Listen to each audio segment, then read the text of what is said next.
പറഞ്ഞിരുന്നു.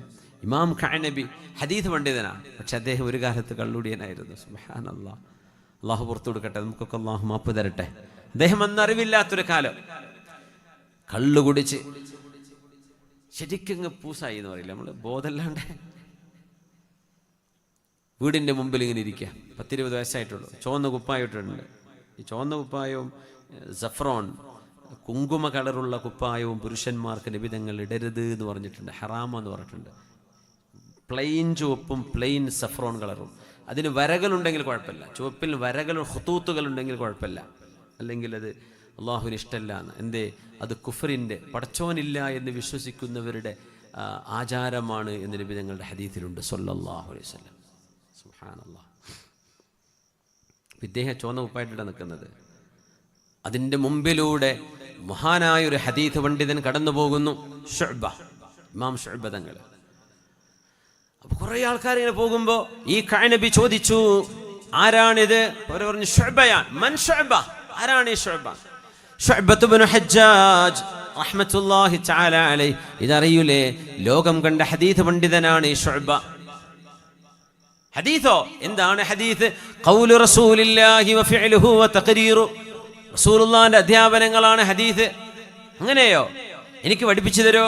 ബോധമല്ലാണ്ട് ചോദിക്കണതൊക്കെ എനിക്ക് പഠിപ്പിച്ചു തരോ? പോയി ചോദിച്ചു നോക്കെന്ന് പറഞ്ഞു. അങ്ങനെ കള്ളുകുടിച്ച് ബോധമല്ലാതെ ചമന്ന കുപ്പായവും ഇട്ട് ശുഅബ തങ്ങളുടെ മുമ്പിലേക്ക് ഇദ്ദേഹം വന്നു. ശുഅബ തങ്ങളോട്, ഹദ്ദിസിനി, എനിക്ക് ഹദീസ് പറഞ്ഞു തരൂ. ശുഅബ തങ്ങൾക്ക് ദേഷ്യം വന്നു. കാരണം ഈ ബോധമല്ലാതെ ഈ നബി തങ്ങൾ ഇടരുത് എന്ന് പറഞ്ഞ കുപ്പായിട്ടാണ് വന്നത്. പിന്നെ ചോദിക്കുന്നത് കള്ളുടിച്ച് പൂസായിട്ടും. നിനക്കൊന്ന് ഹദീസ് പറഞ്ഞല്ലോ, വയ്ക്കോ എന്ന് പറഞ്ഞു. അതിൽ മടിയെന്ന് അദ്ദേഹം കത്തി ഊരി, ലാജറഹന്നക, എനിക്ക് ഹദീസ് പറഞ്ഞല്ലേ ഞാൻ കുത്തുമെന്ന് പറഞ്ഞു. പിന്നെ ബോധമില്ലാത്ത മനുഷ്യനല്ലേ, കുത്തി എന്തായി പോകുന്നത്, പേടിച്ചിരുന്നായിരിക്കും പറഞ്ഞുതരാമെന്ന് പറഞ്ഞു. അങ്ങനെ ഒരു ഹദീസ് പറഞ്ഞു കൊടുത്തു. ആ ഹദീസ് കൊണ്ട് ഇദ്ദേഹം നന്നായി എന്നല്ല നമ്മൾ പറയണത്, നന്നായത് മാത്രമല്ല, ഇദ്ദേഹം ഹദീസ് പണ്ഡിതനായിട്ട് മാറി. ഹദീസ് പണ്ഡിതനാണ് ഇമാം ഖഅനബി. ഒറ്റ ഹദീസാണ്, അവിടെ ഇരിക്കുമെന്ന് പറഞ്ഞു.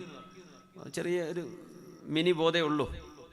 ഹദ്ദസനാ മൻസൂറുൻ عن ربعي عن أبي مسعود البدري رضي الله عنه قال قال رسول الله صلى الله عليه وسلم إذا لم تستحي فاصنع ما شئت. ശരിക്ക് വേണ്ട ഹദീസാണ് കൊടുത്തത്, അവസരത്തിനൊത്ത മീനിങ് ഉള്ള ആശയമുള്ള ഹദീസാണ് പറഞ്ഞു കൊടുത്തത്. എൻ്റെ ഗുരുനാഥൻ മൻസൂർ എന്നവർ, അവരുടെ ഗുരുനാഥൻ റിബഈ എന്ന താബിഈൽ നിന്ന്, സ്വഹാബിയായ അബൂ മസ്ഊദ് അൽ ബദരി എന്ന സ്വഹാബിയിൽ നിന്ന്, ഖാല റസൂലുള്ളാഹ്, പുണ്യ റസൂലുള്ളാഹി തങ്ങൾ പറഞ്ഞു അത്രേ. എന്താ പറഞ്ഞത്? ഇദാ ലം തസ്തഹി ഫസ്ന മാ ശിഅ്ത. നിനക്ക് നാണമില്ലേ? നിനക്ക് നാണമില്ലെങ്കിൽ നീ വേണ്ടത് ചെയ്തോളൂ. ഇദാ ലം തസ്തഹി ഫസ്ന മാ ശിഅ്ത. If you don't feel ashamed, you can do whatever you want.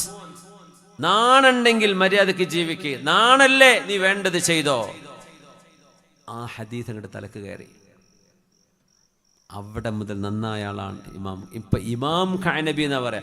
നന്നായൊരു സ്വാലിഹായ ഖഅനബി എന്ന് മാത്രമല്ല, ഇമാം അൽ മുഹദ്ദിസ്, മുഹദ്ദിസായ ഇമാം മാലിക് എന്നവരുടെ പ്രധാനപ്പെട്ട ഹദീസുകളുടെ റിവായത്തുകൾ ഇമാം ഖഅനബി എന്നാ വരിക.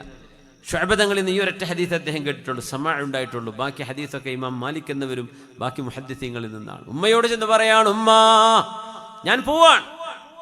ഉമ്മ പറയും, എന്തേ ഇന്ന് രാവിലെ വരെ കുടിച്ച് പൂസായ എങ്ങോട്ട് പോവാനാ? നീ എവിടുക്കാ പോകുന്ന മോനെ?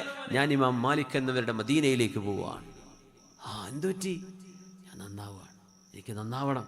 ഇങ്ങനെ നായാ പോരാ, എനിക്ക് നന്നാവണം. എൻ്റെ കുടി നിർത്തിയിരിക്കുന്നു ഞാൻ. എൻ്റെ കൂട്ടുകാരൻ്റെ എന്നെ അന്വേഷിച്ച് ഇവിടെ വരുമ്പോഴേ ഉമ്മ പറഞ്ഞേക്കണം, ഇനി അവരെ ഒന്നും എനിക്ക് വേണ്ട. ഞാൻ അവരോടൊക്കെ ഉള്ള ബന്ധം വിച്ഛേദിച്ച് മുറിച്ചു കളഞ്ഞിരിക്കുന്നു. അവരോടാരും എന്നെ ചോദിച്ച് വരരുത് എന്ന് പറയണം. ഞാൻ ഹദീസ് പഠിക്കാൻ പോവാണ്. അങ്ങനെ ഇമാം മാലിക് എന്നവരരികത്ത് ചെന്ന് അവിടെ ചെന്ന് ക്യാമ്പ് ചെയ്ത് ഹദീസ് പഠിച്ച് ലോകത്തിന് ഹദീസുകൾ പഠിപ്പിച്ചു കൊടുത്ത മഹാപണ്ഡിതനായി മാറിയ അൽ ഇമാമുൽ ഖഅനബി റഹ്മത്തുള്ളാഹി തആല അലൈഹി.